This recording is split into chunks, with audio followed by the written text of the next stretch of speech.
পাহাড়ে ঘেরা একটি উপত্যকায় পাখিরা গান গাইত, কিন্তু একদিন সব হঠাৎ গায়েব হয়ে গেল।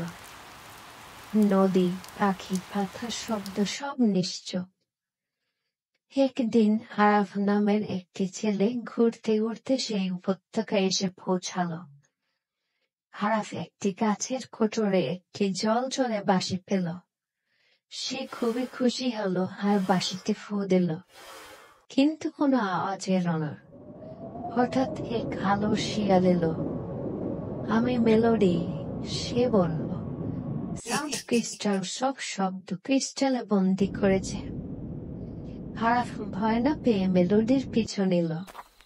এক গুহায় তারা দেখলো জমে থাকা শত শত শব্দের ক্রিস্টাল।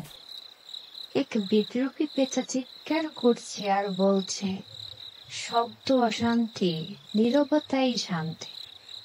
আরাফ ভয় কাঁপতে লাগলো। সে ওখান থেকে বেরিয়ে এলো। বাইরে এসে সে আলো শিয়ালের কথা মতো বাঁশি বাজানোর চেষ্টা করতে লাগলো। হঠাৎ ক্রিস্টালগুলো কাঁপতে লাগলো আর ভেঙে যেতে লাগলো। মুক্ত হলো পাখির ডাক, নদীর কলকল শব্দ আর শিশুর হাসি। দুষ্ট পেঁচা কান চেপে পালালো। উপত্যকাটি প্রাণ ফিরে পেল। পাখিরা তালে দিল, নদীরা গান গাইতে শুরু করলো। আরাফের বাঁশিতে বাজলো আনন্দের সুর।